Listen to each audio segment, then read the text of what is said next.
Thank you guys for the video requests. I wasn't going to make this one. It was just going to be a Shade Boss Mule experience vid like the rest of the videos I've got on the channel. But the class has seen a surge of players since the free Hyperburn, so hopefully this video helps someone out there. So I gave myself a bit of time to relearn the class and formulate my opinions on the remaster, and I can confidently say that 2 weeks in to the rework, I still don't have it 100% down yet. But that's more reteaching the muscle memory, I think. The class is super simple, so new players should not have any trouble picking it up at all. And for the more experienced Shade players or those who have played Shade before the remaster, the playstyle and the essence of the class hasn't changed too much.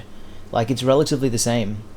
We were a DPM class with a 2-minute burst before the remaster, and now we're even more of a DPM class with a small burst available every minute and a bigger burst every 2 minutes. Also, a huge selling factor that I'll keep driving home: how beautiful are the animations?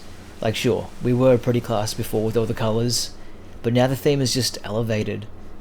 Like, we've honed in on the aesthetic rather than just being a colorful class. Like, each spirit feels like it's got a purpose. Ultimate Skin Udo, anyone? Even if you don't plan on maining the class, there's still heaps of advantages into just giving it a go. Like, obviously Shades have that crit damage Legion block, so it will make the rest of your characters in the world stronger by association. And if you're going to invest into getting a character to 250, you want it to be somewhat strong, right? And it definitely delivers on that front. Like, the class is a lethal boss mule now.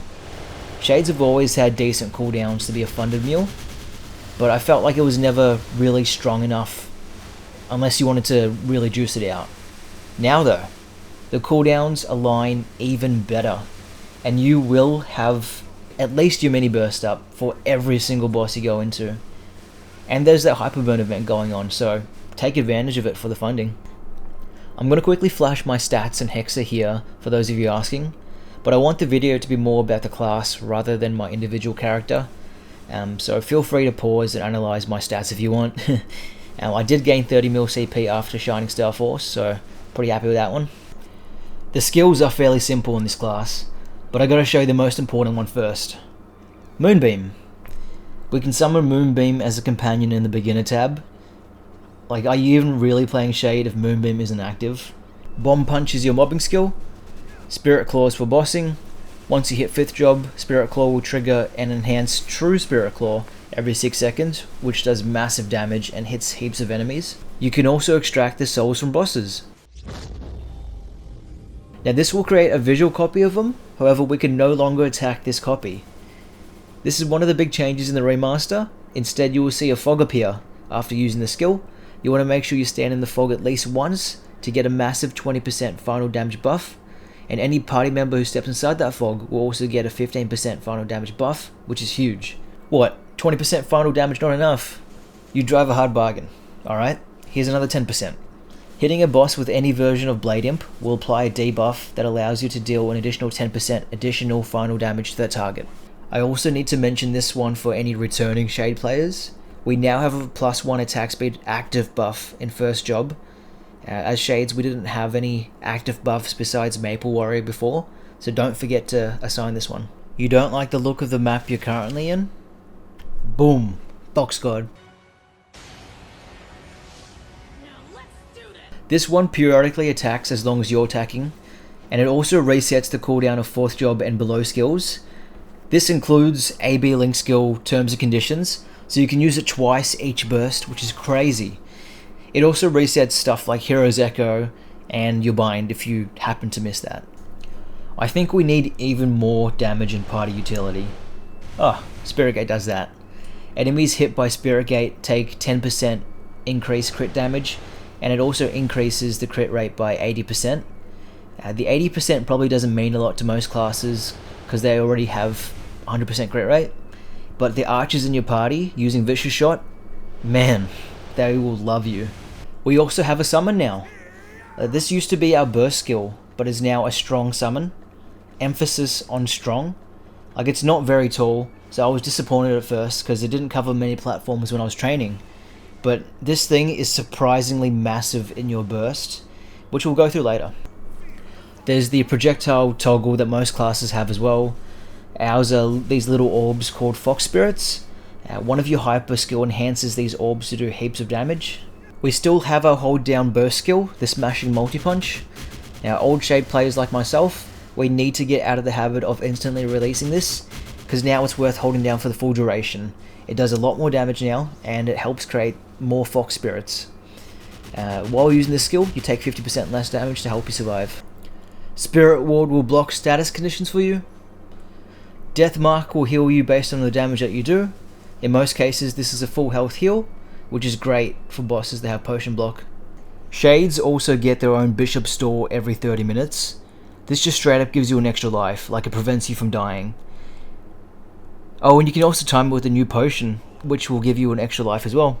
So you potentially have 2 extra lives per boss. So you're playing Darkride with 20 base lives, whereas Shades potentially have 12 extra lives. That's 2 per boss if you're willing to wait. One of the key features of Shade is just how good the mobility is on this class, and that is entirely linked to one skill, the backstep. Probably the best backstep in the entire game. It's got the ability to latch onto platforms, and is just a great get out of jail free card, as it allows you to animation cancel, allowing you to move how you want to. Backstep can also be linked with Foxtrot to get around maps quicker. Alright, now that we know the relevant skills, let's go through the burst. You've got 2 types of bursts, a quick 1-minute burst and a full 2-minute burst. This means you can come into a boss, do your full burst, and then do your 1-minute burst, and then by the time your full burst is up, all of your cooldowns should be ready to go. Like, this is what I was talking about with how your cooldowns sync up. It's so satisfying, and the uptime is so easy to maintain as long as you're doing it correctly. Your 1-minute burst should look like this. Put down your summon, use your buffs, excluding Maple Goddess Blessing, because that's now a 2-minute cooldown, so you want to save that for the main burst. So this rotation has AB Link, Overdrive, and the Heroic Memories Hyper Skill buff. Then use your debuffs, Soul Splitter, Blade Imp, and Spirit Gate, and then hold down your multi-punch. So essentially, summon, buffs, debuffs, then punch. Your full burst is just an extension of your 1-minute burst, so start off with your summon, use the buffs Fox God Flash and Fox Marble Fusion.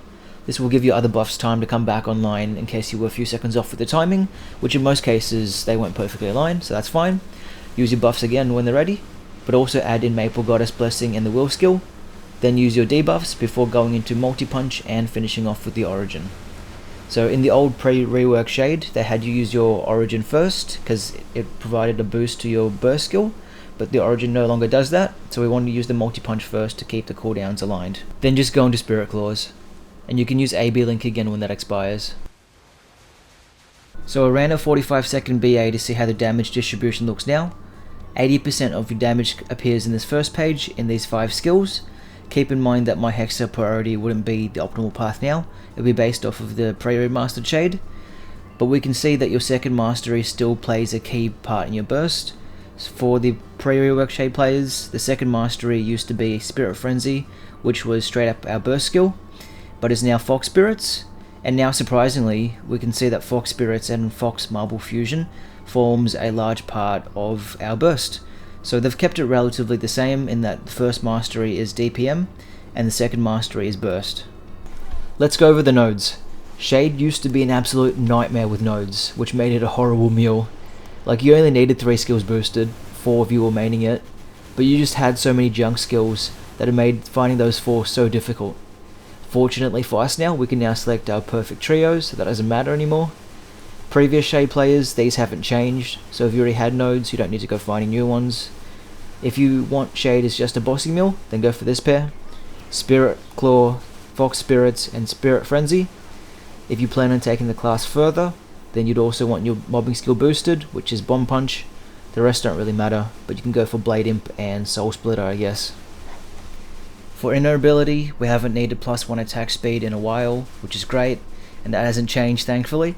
So we can reach max attack speed with just Green Pot and Speed Infusion, so just go for boss damage, abnormal status, or drop a Meso.